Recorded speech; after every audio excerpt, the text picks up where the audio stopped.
On Second Shot, we tackle 2 new headlines every week to find out what kind of wisdom the world is dishing out today. And we want you to be a part of that. When you see a headline you want to take a second shot at, or if you're looking for advice, or just want to tell us what you think of the show, email us at secondshotcast@gmail.com. If you like what you hear, rate us on iTunes. This helps us move up in the ratings so more people will see us. And if you want to hear more, subscribe to the show so that the new episodes will get straight to you every single Friday. We love you. Thanks for listening and enjoy. Heath Oakes is a millennial mogul whose ignorance on fire led him to fail his way to success. Jenny Anchondo is an Emmy Award-winning journalist whose sharp eye and biting wit have led to her storied career in television. Together, they tackle today's headlines in a way only an odd couple with a dash of perfect opposite can. So kick back, relax, and join the conversation. This is Second Shot with your hosts, Heath and Jenny.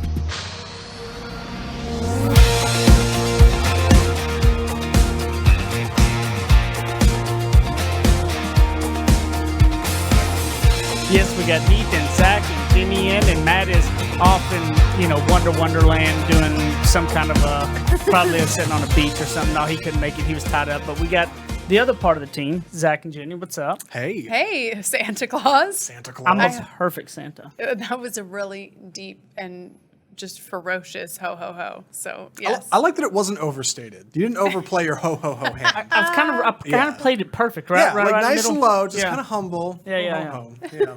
I mean, It's good.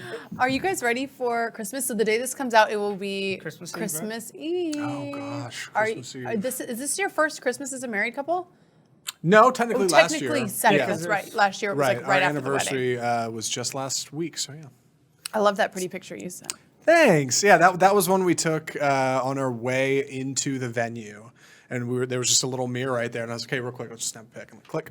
So I love that it was your idea that you took the pic. yeah, just one of those little things that like we didn't post anywhere, didn't get published, but we thought this is a sweet one. Actually, a lot of our photos didn't get published. But that's a story for another time. Christmas, right? we would probably have no pictures if it wasn't for my wife telling us to take He pictures. never That's wants good. to take a picture with me. It's just in the moment. Like, right? tell me, other wives out there, girlfriends. It's not that I don't partners- want to take a picture with my wife. It's just that What I is it? typically don't like to stop while we're in the middle of stuff and take a picture. Right. I just- document it. Yeah. Yeah. I mean, does anybody else have the realization too of, like, I'm looking? I mean, this is exciting because Brighton's 3 for this Christmas, so she really gets it. Yeah.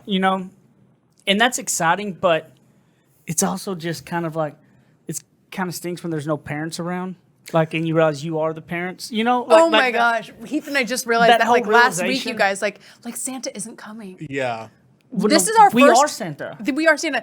Because before we went to one of our, even though we're like in our 30s, we would go to one of our parents' houses for Christmas. Right. Even like when we were dating, again in our 30s. And once we got married, and even when Brighton was like, I mean, 1 or 2, we would one always and want 'em. 2, and Yeah. now she's 3, and we're for the first time doing Christmas on our own, and like no one's gonna show It's up like no grown-ups. and like do Santa. We're the only grown-ups. This is one of those things Makes in me like the sad. adult handbook where there's just like the pages are blank. Yeah. Like what do you just wait till like We a just half do what hour we just after? follow what other families do on you Instagram, just and ask then we just around. do it. Yeah, we just do it. Yeah. Basically, we just do exactly what we did growing up. What got done to us really is all Right. Yeah. it is to it. You stay up a I'm little excited. later I'm, and- I'm yeah. very like last year was fun too because she did know. But like this year, she really gets the fact Right. that Santa and all that, and I'm like really excited And to she's see been her asking face. for the same thing Oh, consistently because I've heard a lot about the big switch that kids do.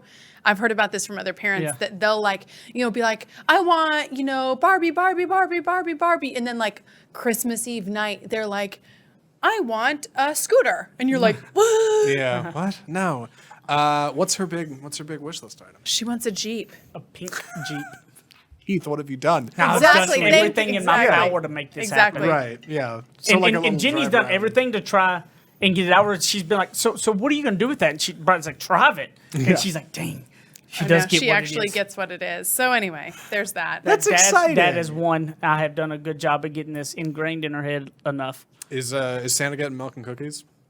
Yes, we have been baking for like They're probably weeks. vegan-free, gluten-free, or something. Oh Come my on. gosh, the Santa's a tragedy. whole leg, whole milkman. So sad that Heath has to live with us. But But yes, we do have vegan cookies for Santa. You're Probably welcome, almond Santa. milk. That's exciting. We do. It's true. Good. That's true. Hey, he's in the Lone Star State. He's going to need something. Miss healthy. Claus will be eating those cookies and milk. Well, somebody will enjoy him. Speaking of Anyway. Santa. Speaking of Santa, our first headline this week, Santa Claus rescued from California power lines while making parachute candy delivery. In Sacramento, California last week, 200 California homes lost power in a small suburban neighborhood when the Sacramento Fire Department had to come rescue a man dressed as Santa Claus from the power lines in the neighborhood when he was found dangling from a parachute. Apparently, he was delivering candy via a, quote, hyper light aircraft. This is according to local children. And they had to come get him untangled and check him out. It worked out. He didn't have any injuries. They got the power back on. It was okay. What I love about the story is there's no actual reveal about how he landed there.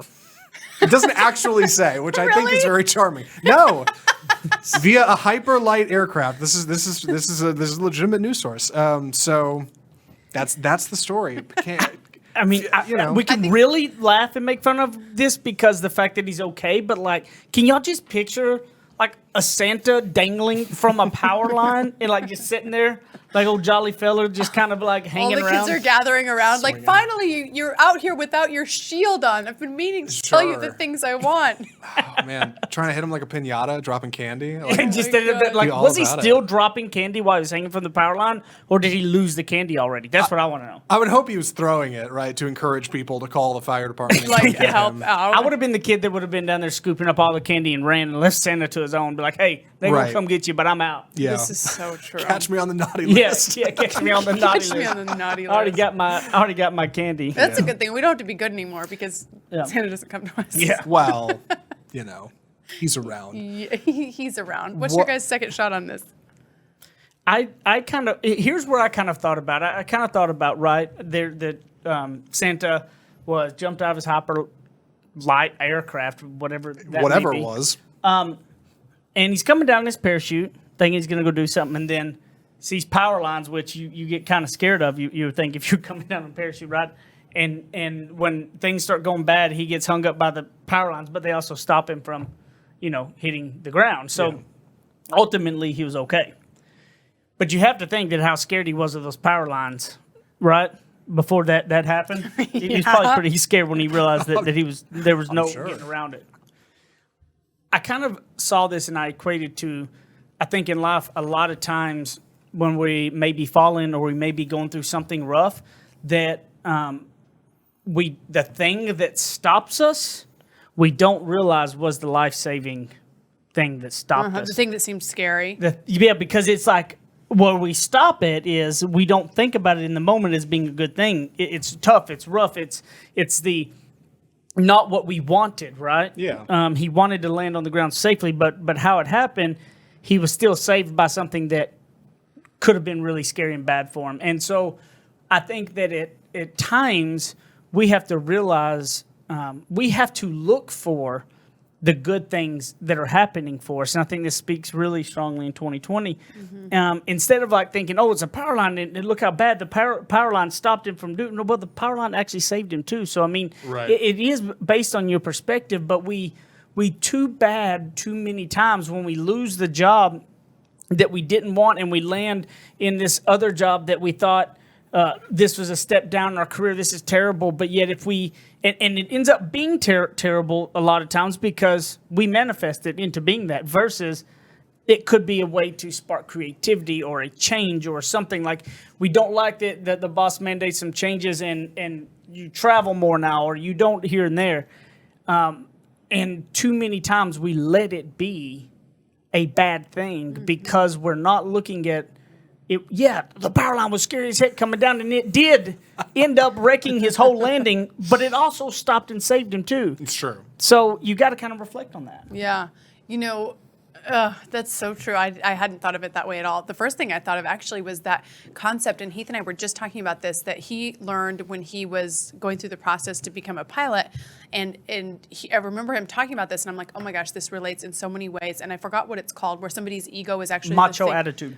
Okay, so it's just called macho attitude, which I mean, we all know that. But it's an actual term, like but it's pilot like a thing. defined term in the pilot world where you're so confident in whatever you're doing to your detriment, right? So confidence helps you in so many ways. It just obviously, I think by and large, people who exude confidence tend to get further in life. But what they found, and correct me if I'm wrong in explaining this, was that when Pilate ultimately it was their fault, a death or a tragedy or a crash, it was often attributed to this macho attitude where they just thought they could do anything. Right. And it led to extreme tragedy. So I was thinking about Santa and he's just out there with his macho attitude and gets stuck in the power lines. And we were talking about this because we were making a big sort of life decision for us. And I was actually kind of meeting with somebody, interviewing her. And my concern was that because she had become so elevated in her profession that in dealing with us, I was concerned, is she going to have a macho attitude? For example, if we were ever at risk, is she going to, I wish I could explain this better without telling you guys the circumstances. I know, I'm so curious. I'm we'll eventually we'll get to it, but another time and place. But I was does she not? And my big concern with speaking to her was to find out, does she have a macho attitude or not? And ultimately we found out she said, no, I would seek outside help for this. I know, here's what I don't know. She knew what she didn't know. And it's so reassuring when you are in the hands of somebody who admits what they know and is confident in that, but also admits what they don't know and when they would seek outside counsel. Doesn't it make you trust a leader's judgment, and you'll jump on board much quicker when you know that leader is somebody? If that leader comes in and says, this is the direction we're going, this is what we're doing. And if that is somebody who is easily able to say, I'm wrong, I don't know, I'm not strong here. And when they come in, though, and have something stern and comfortable like that, confident like that, are you not 100% on board quick? But that person who's always confident on everything, you don't jump on board with. Right. Or who always, it's everything's in their wheelhouse. Yeah. No, nothing can be in everybody's wheelhouse. Sometimes, Santa, you need to have somebody else fly you. Where were the reindeer that day? Yeah. Right. Jack of all trades, master of none. I thought the same thing. It's a whole lot of anticipation versus actual event. Whoever planned this whole thing, they didn't release the man's identity, to be fair. They said he was a man dressed as Santa Claus, though, to be fair, an imposter. Obviously, this was a sweet plan. We're going to parachute into a neighborhood full of California kids. We're going to give them free candy. The one place you went wrong was the power lines, right? In your head, it was so perfect. It was all going to work. Macho attitude, like you said. And then right before you hit the ground, right before you make a grand entrance, it all goes wrong. And suddenly you're a goofy story in the news. It's so easy to think you've got it all planned out. It's all going to happen. It's all going to work. And then one little thing can turn it all over. So what's important is to stay humble, right? Have realistic expectations and watch where you're parachuting, I guess. Most notably. Yeah. The best and most important thing, that macho attitude that Jenny talked about, if you're trying to lead your family and or people and things like that, if it's almost like the cry wolf when you always are strongly confident about everything, it's okay and comes off more confident at times if you're willing to take a step back and say, this isn't in my wheelhouse, I'm not sure, and I don't know, and people will get on board with you much quicker. And also, just because you land on those power lines and it does have you dangling there and you are the goofy story, it ultimately saved your life. So sometimes you're going to look back at a lot of those things, but let's try not to have to wait to look back. Why not take some self-look and go, this thing where I've landed that I thought is not that great, ultimately has been good, and you look at it in that way and watch and see the things that are happening. We'll be back in a minute on the second segment of Second Shot. Psst. Hey, it's Zach. I'm in my apartment recording this audio so Matt can sneak it into the show before Jenny and Heath hear it. I know they always do the sponsor reads, but guys, I had to get in here so I could tell you about Energy Ogre. They've been a longtime supporter of the show, and this summer, Christine and I finally signed up to see if they're really as good as Heath and Jenny say, and guys, Energy Ogre is totally legit. It's crazy. Check this out. You sign up for Energy Ogre for just $10 a month. You send them your most recent power bill, and the team at Energy Ogre will run the numbers to find out how you can save more money on your bill by switching to a different provider. Then they'll switch you over to that provider for you, and you'll immediately start saving money that you would have been spending on whatever company was ripping you off in the first place. Christine and I switched over this summer, and I've been kicking myself for not signing up earlier ever since. We saved so much off our power bill that we paid for Energy Ogre's service fee, and now we got a little extra scratch for date night. If you live in Texas, if you're in a house or an apartment, whatever, go to energyogre.com right now and put in the promo code SECONDSHOT, and you can get your first month totally free. Support Energy Ogre, support Second Shot, and support your savings by switching to energy ogre. So I have to tell y'all, I'm going to start this segment out with a very funny Brighton story. Oh. So Brighton and Mom on Saturday go run errands. Uh-huh. And they come back, and Brighton comes in, and Brighton and I go out in the playhouse, and we were out there because she was going to feed me, quote-unquote, lunch in her playhouse. She's a great chef. I believe it. Yeah. And we were just out there, and, I mean, they were going to run errands. There wasn't literally nothing thought about, and we're sitting there, and she goes, "Oh, Daddy, we got a surprise for you today." I go, Good Lord. "Really?" She goes, "Yeah, we hid it under a blanket." I'm like, "Where's this blanket at, Brighton?" Yeah. The surprise? Yeah, it was a surprise for you. Oh my Under gosh. the blanket. And I was she and like- I went over and over and over it. Like so many times about do not tell Daddy. Do not tell Daddy. Right. She didn't tell you what it was. No, she didn't tell, but she did quickly tell me that they've got a surprise for me. It's under a blanket. It's just like we've crossed the threshold. Like we've crossed the threshold from being able to take her places and have her be unaware. For example, don't take her with you to the doctor for a personal appointment because then she'll do like weird exams on her babies. You know, it's just she understands too much, but she's not to the threshold where you can ask her to keep a secret. Because the second we got back, and then he saw something with a blanket over it and thought that may or may not have been a surprise for him. Now that I've realized that Santa's not coming and I have to be Santa. now that I realized on Saturday, oh shoot, it's me. I love that she was so excited by this idea. She could not contain it. She was like, I cannot wait to not say something. She tried. She probably held out for, a few minutes, and then she was like, Max. I got to tell you about this thing we're doing. Like, she's so into it. It's like a she super, just oh, man. nonchalantly did it too. It wasn't Right. like she said, "Daddy, let me tell you something." She's like cooking me stuff and goes, "Oh, we got a surprise for you." Right. It was like Try to play It's it cool. just like Just kind of a normal I love conversation. her attempts to like create conversation and stuff. Like sometimes we'll be like laying there and she'll be like, "So, Mom, what's your favorite animal?" It's just like so weird. Like Yeah. she's trying to just like make conversation and be sociable, and it's just like the random things she says. The enthusiasm, though, right? She's so into it. I love it. Yeah. This Pretty sharp kid. this next headline is not Christmassy, but We it had is to do about it. a person that literally makes my blood boil, and I think most Americans, like in a poll of hatred, this person would rank really near the top. They're up there. All right, so here's the headline. Reporter quits job and leaves husband after falling for jailed pharma bro Martin Shkreli. A once prominent Bloomberg news reporter has landed in some hot water after she quit her job and left her husband to pursue a relationship with Martin Shkreli. For those of you who don't know, Martin Shkreli gained notoriety a few years back by buying the rights to a drug used to treat an infection for AIDS and malaria and cancer patients, and his company raised the price of that drug from $13.50 per pill to over $750. He's typically, it's in the headline, is typically considered one of the most hated people in America. Shkreli is currently serving a 7-year sentence for lying Pyramid about scheme. pyramid scheme, lying about a hedge fund he ran. What's interesting is this Bloomberg reporter was doing some stories on him, and she's got to interviewing him, talking to him, and slowly over time she began to kind of fancy the man. She started missing marriage counseling with her husband. Her husband said, "Hey, you're getting in too far here. This is too much." She said, "No, you're crazy." They ended up splitting.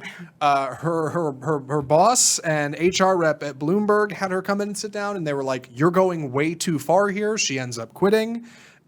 She's all in on this guy. She's crazy about him. Currently, they can hug and they can kiss, but she's in prison, so there's not a whole lot they can do. But what's really interesting is after Elle broke the story, this came out last Sunday about this, Martin Shkreli completely stopped talking to her. Cut off contact 110% because he thought, the only reason we're in a relationship is because you're trying to get a story on me. And she's been super apologetic. No, that's not what it's about at all. She's going to bat for him on the internet, like, give him a break. He's not that bad, guys. Oh, he's bad. Well, she even froze her eggs, you guys, for him. Yeah. She hadn't done this for her relationship with her husband. To have a relationship with her husband, but she did freeze her eggs for this dude. So for she could pharma bro. Yes, she could have children with Shkreli upon his release from jail. Frozen eggs. Let me tell you something. If I was her husband's friend, he would hate me. The worst thing, here's bad when you get a divorce, but it's worse if your wife leaves you for a farmer bro in jail. Like that's how bad Like a you current convict, Like you, yeah. the most hated person in America. Like she leaves you for the absolute worst. Yeah. Like he's not even like this hated. Like he's not even like hated. He's not even and like rich a still he's not like a anymore. Robin Hood or like Yeah. something cool. Yeah, exactly. And he's not even rich anymore, and he's in jail, and he's hated. Like, And he did like the worst. He You made must- money in the worst way possible. yeah, So- you got to be like one of the worst people in the world as her husband for her to leave you for him. So there's a great video about Martin Shkreli. It came out of Vice. It was like a couple months after the big price hike from his company, right? $1,350 to $750 for people who are already suffering from cancer, AIDS, malaria. It's a reporter who goes over to his place and plays chess with him. It's like 20 minutes. You can watch it on YouTube. He is like the most humble, nice dude ever in that video. He is totally normal. He's like, I don't get what the big deal is. Like, people overblow the stuff about me. I'm just trying to be like a business person. He's like the most chill guy. And it's important to understand, like, we see the headlines. We see that he is a bad dude. And it's because he is. He's a psychopath. But in person, yes, but in person, he can present as, oh no, I'm totally cool. That stuff's not real. Like, and I think that's what's going on here. Yeah, like you should watch that video. It's A really psychopath, chilling. that's how a psychopath is. Yeah. So you think she was just really like fooled by him? I mean, maybe there's a little He fooled affection a lot there, of right? people for a long time. I mean, True. so he obviously has some of that going for him. Right. Like, you have to Yeah, be yeah. a special kind of person to do that and still take interviews and still go public and be like, oh, I'm totally normal. It's fine that we're doing this to people. Like, this is how the system works. Like, he's a really interesting character, and she is obviously completely fallen head over heels for him. She reminds me of Harley Quinn in the Joker, Yeah. right? Like, totally fallen for him in Arkham Penitentiary. What's your second shot? What do you think about this? Oh my gosh. First of all, I think it's important to note that Bloomberg, when seeing that their journalist was being biased, let her go. Journalists are getting the worst rap ever. You guys know that that's been my longtime profession now. I do more of like talk kind of stuff. But anyway, that's just as an aside, as I have this platform right now. You know, you don't get to be a journalist and also be biased. You don't get to be a journalist and also date the person you're covering. You don't get to be a journalist and also even have. They saw tweets where they felt like she was supporting him. You're not allowed to do that. Like that does not Not real work. journalists. There Not may real be people journalists. that are media talking heads, Right. and that's where people got to stop. Well, and even thinking us they're right the now, same we're thing as being journalists, commentators. yes. Like I'm not, we're being in more of a commentator role right Correct. now. We're not out here presenting both sides. It's a fun show. It's light. It's Our opinions. It's It's our not- opinions and stuff like that. But Bloomberg. I mean, this girl went to Mizzou, one of the most prestigious journalism schools in the country. By the way, it's a highly regarded school. Most of the big names in journalism went there. So it's just so wild. I guess when I look at a second shot is that, and I don't want to put a positive spin on this, but I just couldn't help but think like. And I formulated the second shot before I knew about this guy having these really psychopathic tendencies. Yeah. But I guess I was just thinking about, man, gosh, there's a match for everybody. Gosh, there's something out, that there's love and affinity and attraction and just connection with everybody. I mean, who knows it? I mean, like, I don't know about the guy. He's done a lot of people wrong, right? Who am I to say if he's not reformed, if he's not changed? That's not like on me. That's like between him and God. And I guess if he has this woman who wants to leave her job and everything out there, then, have at it. I guess that was just the first thing I thought of, because I just remember so many times throughout my life and throughout my girlfriends' lives, and, when we're just like, man, I've got these weird idiosyncrasies about me. Is there anybody for me? Right. And I think it's like that show, Love After Lockup. Yeah. Have you? I'm sure. I say, I have you haven't, guys but I'm ever seen familiar this? with the Of concept. course you haven't. Yeah. But I'm like, I've thought about that during that show, and during that show, there are sometimes people who have been reformed who do make this connection and find somebody. So, who am I to say that they shouldn't find love? But I definitely feel for her ex-husband. Well, there's definitely, like, it says in there, she's been like joining like inmate like relation support groups. And being really vocal and going to bat and saying, hey, like, he's not a bad dude. Come on. Like, for all we know, that's exactly what it is. Maybe they're perfect. Who knows? Maybe he laid it all out for her and was like, look, like, on God, here's the kind of person I am, and this is me. And she's into it. Like, I mean, you're right. There is somebody out there for everybody. I do believe that. I sit there and I look at it and I think about this. Her leaving her husband, Martin Shkreli, all these stupid, crazy things, right? That old saying of the grass is not always greener on the other side. Like, there are times in relationships and in work relationships, right? Like in working for companies or doing those things, that we spend too much time on a ladder looking over our 8-foot fences at our neighbor's grass, admiring it, that we don't water our own damn grass. our grass doesn't look that good because the neighbor's over there watering it. If we would spend more time watering our grass, we would have grass like that. But we spend too much time looking at what others are, what others have, or going to be. And if there's anything that 2020 has taught me, it is that the things that I have and the people that I have in my life, I'm very appreciative of. The people that I've worked with that have shut down and been out, it has showed me a lot of those things. And it's also helped me realize and look and not be thinking about, it's like a focus on becoming versus being, right? Like I've never been very good at staying in the moment, and 2020 has helped bring that to light. And when this story happened, it's like she's all over the place going stuff, and it's like, man, just water your own grass. Stop looking at everybody else's stuff. Yeah. Look at your own deal. Like you're not going to go to another relationship and everything be hunky dory. It's not going to happen. You have to work on it. Like the idea that it should be a regular common thing that when you're married, you're going to counseling regularly, or you're talking about those things regularly, and you're working on your relationship. Because if you just thinking about situations in your own that get tough and you're not willing to look back and reflect and water your own grass and try to work on it, it doesn't matter the relationship you go to. If you're not going to water your own grass, if you're not going to water your own relationship, work on your own relationship, then the next one is not going to last either. The next one will burn out as well, because it doesn't matter where you're at. And when you think about your career, you'll look at all these other careers, these other places, they offer a little bit more money or something, this and that. But yet, if you're not willing to work and grow on your own soil, does not matter what you change to, it will always not work out for you. Oh, that's so good, babe.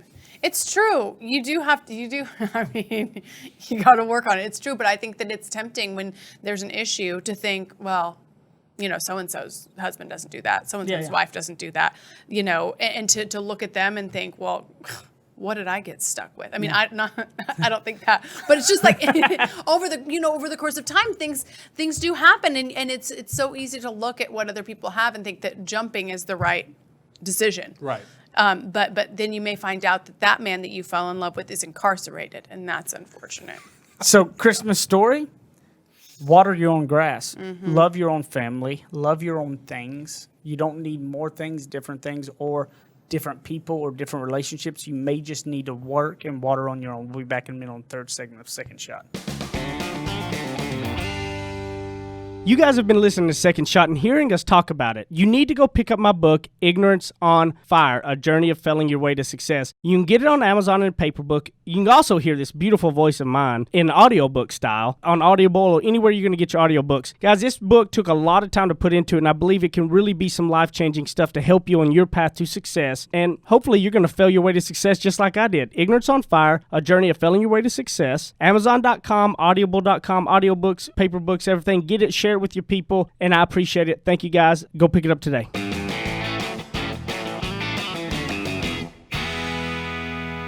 I'm starting off hot on a shaming on Christmas Eve. I'm not going to, I am going to just shame as hard as I can. I don't care if it's Christmas Eve.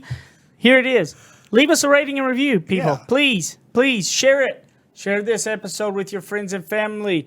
Maybe somebody needs to hear it this holiday season. Share it. Be nice. Be friendly. It helps us and it helps people find us. Maybe someone needs to water their grass. Yeah, exactly. That's right. Send it to them. You Sure. need them to get out of your yard and water their own grass. Well, then maybe send it to them. I have gotten a couple messages from people saying, I cannot figure out how to leave a rating or review. Yeah. And then I go through it with them and then they don't end up leaving one. And I think because you have to scroll all the way down. So they'll just post it in the Facebook page or something like that. But heads up, you have to scroll all the way down from this episode on iTunes, and then you'll be able to leave it. And share it on Instagram or Facebook and stuff and tag us on it. Yeah. And we'll repost you, Yep. especially if it's like from a business account or something you want to promote. We'll help promote you. We'll promote you right back. Boom. So you had a little question, and this is right up Zach's alley. This is This up is my so alley. off-script film review. Yeah, it's true. Which of these classics is the best Christmas movie ever made?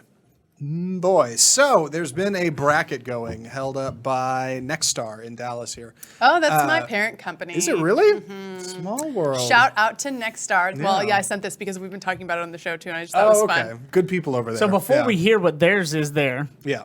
what's yours, Zach? Favorite Christmas film? Favorite Christmas movie? Is there anything that just jumps out? So I got a big affinity for Christmas movies. Yeah. My folks are from Michigan originally, and they moved down to Texas before they had me. But they brought a lot of that white Christmas spirit down. So lots of like old Christmas specials and like the Rankin Bass stop motion movies and all of those. My favorite Christmas film is probably Christmas Vacation, right? I know it's a generic answer, but like that's one of those movies, the older I get, the more I feel myself sliding into like Clark Griswold's insanity of being an adult and trying to manage a family and then the rest of the family during Christmas. A close second is A Christmas Story. That's the story of a kid's Christmas, right? Like that's a very childish version of Christmas. So those are my 2 picks. What about you guys? Those are good picks. I think that you're going to be close on the bracket. I think those are some favorites. I don't think I don't think mine even made the bracket, but still, my all-time favorite Christmas movie has always been and probably always will be The Nutcracker from 1986 specifically. It was done by the Pacific Northwest Ballet. I'm from Idaho. That was from the Pacific Northwest, and there's not a lot of movies made there in general.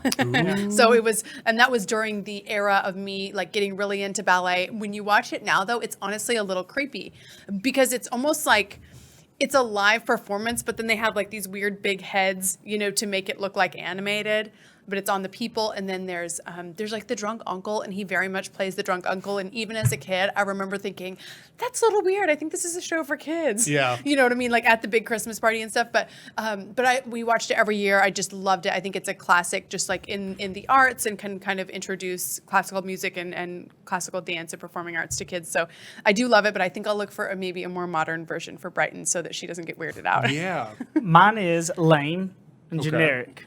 What? A Christmas Story. Oh, I mean, it's It's a not good lame. one. It's good. I mean, it The is. lamp. That's as a kid growing up.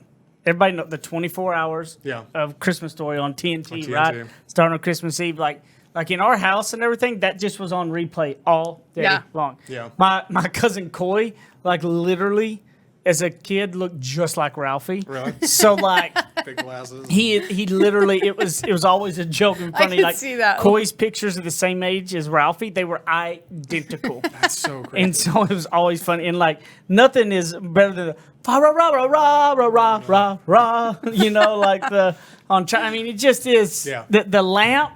Like I want the lamp in our house. My producer Kenya got one for her house. Yeah, Really? see, The I love the lamp? lamp. A Christmas Story just has to be. I mean, it just is. It's a good one. It's a good one, and it's one of those that I can watch it every. I'm not a big person who watches movies over. Yeah. And if I watch it once, I watch it once. But A Christmas Story, I can do it. I still laugh every year, like the Ovaltine bit. Like, Yeah. The kid finding out his whole dream is just a commercial is so great. I love. Here's a question I got for you, Zach. You big film guy, big movie guy, love them all. Yeah. Is Die Hard a Christmas movie? Yes or no? It's a big debate. I don't- Die look, Hard being a Christmas I movie. don't even know what it is, but I hear the word Die Hard, and that is Yeah. just not Okay, festive. so you got to look up. But Die Hard is It's a not- massive debate of if it's a Christmas. How? Well, Is it a Christmas look it up. You'll see. There'll How? be- So Die Hard takes place on Christmas Eve. Yeah. John McClane is arriving in New York at Nakatomi Plaza, where his wife's Christmas party is. That's the whole reason it happens. The And cover of it terrorists- like has fire and Correct. stuff. Well, right. yeah, But you got to and- watch because the whole movie though was around Yeah, Christmas. the terrorists, led by Hans Gruber, played brilliantly by Alan Rickman, are only there to break into the Nakatomi Vault, and they have to do it when there's a bunch of people there, so the cops won't know that it's like a big terrorism thing, so they do it on Christmas Eve. So the whole movie only works because it's Christmas Eve. So yes, I'd say like Lethal Weapon is also a Christmas movie, but it's not. That can happen any time of year. It just happens to be set next to Christmas. So you are a yes on the Die Hard as a Christmas movie. Begrudgingly, yes. Yeah, Okay. I don't like it. I don't think it has a lot of Christmas themes, but as an action film, it's great. And yeah, it's kind of a Christmas movie. Also, It's just it's like for the worth mentioning. atheists. or- I've got a message from the ghost of Matt, our producer, who said I need to mention Muppet Christmas Carol, which is Oh, also excellent. Yes. That movie's Yes. super good, and I'll tell you why. Because Michael Caine puts out like an Academy Award-winning performance, a worthy performance, next to a bunch of puppets. He plays it straight. He's like crying. It's like super serious, and he's in a room full of Muppets, and it totally works. Yeah, Muppet Christmas Story is good stuff. what do you guys Christmas think Carol, about like good It's a one. Wonderful Life? So I watch It's a Wonderful Life every single new Christmas Eve with my parents. My mom, that's one that my mom likes to watch every year too. I love that movie. Not only because I feel like I have a lot in relation to George Bailey because I got a trick ear, but like because it's a great movie that reminds you like, hey, maybe the things you worked on this year, maybe your goals that you didn't reach, like they don't break you as a person. You're not broken because you didn't manage to accomplish the things you set out to accomplish. Like, it's so much more than that. Life is so much bigger than that. It's a phenomenal message. Watch. It's a phenomenal. Sometimes I have a hard time entering the depth of that movie because, as Heath knows, when I go in, I go all in with the movie. I'll feel it for days. I've heard that that's called like an empath or something like that. But I mean, I have to be very conscious about what I watch and what I intake because I will like feel it for days. So sometimes I worry, like if I sit and watch this movie, I'm gonna feel it all, and like I might be in like sort of this low kind of just. I don't know. I want Christmas to be really light and airy, and I do deal with so much depth on the regular.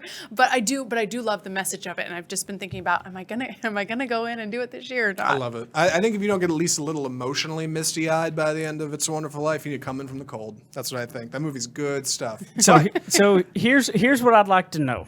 Okay? Okay. Go to Second Shot Facebook group. I would like to know what your favorite Christmas movie is. If you've got something different than what we've said, maybe a little untraditional, maybe do you have the debate on the Die Hard? Go to the Second Shot Facebook group, join it, and let us know. You also, secondshotcast@gmail.com. You shoot us an email. If you got any questions or anything you want to bring up or any topics you want us to talk about, shoot it our way. Be more than happy to hear it. Zach, you want to tell them where they can find you? Yeah. Wait, hold on. What was the winner in the bracket. Christmas movie bracket? It's not over yet. I think they're going down to Christmas, okay, but I have okay. their top two. Oh, Their okay. top two films are Rudolph the Red-Nosed Reindeer and A Charlie Brown Christmas. Okay, Rudolph the Red-Nosed Reindeer Old School, we found out last year, is actually a little creepy too. It's kind of creepy. Hold on, why? Like, wait till you see it as an adult. I've watched it twice this year. Wait, really? It's all like creaky and like. Okay, look, I love those stop-motion movies, those Rankin Bass movies. Fun fact, those were all outsourced to Japan. None of those are made by English speakers, which means in a way that's Japanese animation before anybody else in America knew it. Oh, fascinating fact. Interesting Thank stuff. you Frosty for was that. OG anime. Yes, you can Okay. find me talking about movies and more at Off Script Film Review. That's my podcast we do every single Tuesday. This Tuesday coming up, we're talking about Wonder Woman 1984 and Disney Pixar's Soul. Both are coming out on Christmas. Find out more about them on our show. And yes, leave a rating and review for Second Shot. Come on, people. Come on, people. Okay, gosh, we just keep shaming people. Okay, so Instagram.com/Second Shot Podcast. We're posting all kinds of just motivational quotes and updates on the show, etc. And I will also see you in the Second Shot group. I will figure out how to get the surprise out of Brighton before Christmas. I can guarantee you. Don't, you guys.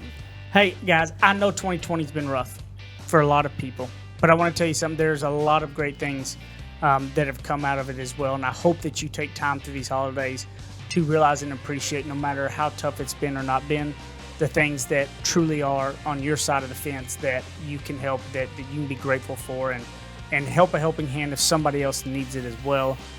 We do truly love you guys. We are so appreciative and grateful of the listeners, and I hope you all have a very, very Merry Christmas and a Happy Holidays, and we'll see you back on the next time. We love y'all. Bye.